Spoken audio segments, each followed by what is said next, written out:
Ekimmotoka ky'amafuta ekyagwa Kigoogwa ne mufiiramu abantu kati 26 n'okulumya abawera kyefuuse kya bulamuzi lw'abantu abakera okubisiza bifanaanyi nga baba emmotoka bayimirira nga baagala okulaba ku mmotoka eno kazaalabulwa okubisizaako ebifaananyi kiringa kale kijjukizo mulembe gwa content kyekikulu. Kino kiraliikiriza abatuuze b'Ekigoogwa nga bagamba nti ekifo kifuuse kya bulabe nga bayinza okugwawo obubenje obulala nga bakulembeddwamu kansala w'ekitundu Hussein kyevumbi balinnya bategeezezza nti emmotoka eno bw'esaanye okugibwa okuwala obubenje obulala okugwawo. Kati tusuubira nti olw'okuba nti n'oluguudo luli busy, it is a highway road, emmotoka era esobola okuwaba n'etugumbula abantu wano n'ebatta. Futa gakyalimu n'abantu bafa bali mu malwaliro bakyafa. Tukoye okukiraba wano kitwongera bulumi. Ogenda ne weesanga nga buli makya oba kawungeezi abantu babeerawo bangi ate eno nga tuli ku highway. N'olw'ensonga eyo nsaba bekikwatako bajje bakwasaganya ensonga eno. Kato Francis Sindawula nga mutuuze w'Ekigoogwa era nga yafiirwa ab'enganda ze asinziddewo n'asaba gavumenti okulaba nga n'ebitafaali byonna ebyabumbuluka nga biva ku kisimi ne biyolebwa ne biteekebwa mu kifo kimu kuba ebitundu byombi by'abantu bingi byasigala mu kifo kino. Nti tukkiriza nti waliwo n'abantu abamu be tutamanya abajja mu kifo kino ne bafiira mu kabenje kano.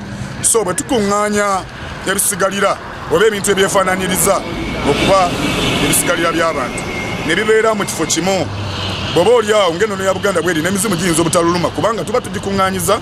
Naye bano abantu baafuuka lufufugge ku lw'amagye ga fire brigade agaabafuuyibwa ne bafuuka lufufugge abantu abasukka 20 abo bo tebasobola kulabikako yadde eggumba yadde akawanga. Omubaka wa National Municipality Wakayima Musoke avumidde ekyabatuuze okubifaananyi ku kimotoka kino kuba kyabulabe eri obulamu bwabwe. Ekifo ekyo kyantiisa okulanga kisobola okwokya abantu abayitirivu bwe bati. Essaawa eno buli lunaku tuziika emirambo 5 naye nga ggwe ofunye amaanyi mu mutima gwo ne weekubya ekifaananyi n'ekifo ekiziika abantu. Tugenda kusaba Uganda Police bw'eba emaze forensic report yaayo tusaba emmotoka eveewo kubanga kifo kyantiisa. Tugenzeeko n'okuziika Shafiq Ssenyonyi yafiira mu njega eno era nga tusanze embira ya kiyongobero Sheikh Ahmed Sirunjoje buli ggwanga nga yakulira ddala Mutwalira Kasangate akulemedde okusalira omugezi agambye nti abantu baleke kwogera naye okufa nga kuzze ebeera nteeka ya Katonda. Allah agamba nti okufa lwekubanga kutuuse la yastakhiruna saa tewaliwo ngeri eyinza kukukereya.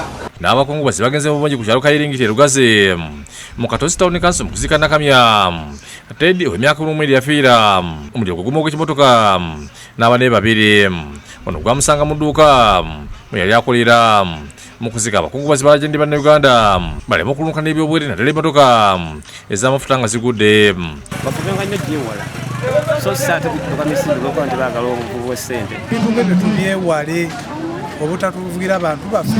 Bazadde bannakamya okuli kitaawe John Sane ne nnyina Namboze Florence bannyinde engeri amafuta ge gabatidde omwana waabwe n'abazzukulu babiri. Bamu baafuuse bufu tebamanyi bantu baabwe tebagenda kubafuna naye ono waffe ekyamutufunyisizza yali mu dduuka lye ate ekimotoka kyagwawo nyininyini awali edduuka lye. Kino kibe kyakuyiga mu ggwanga lyonna bannange.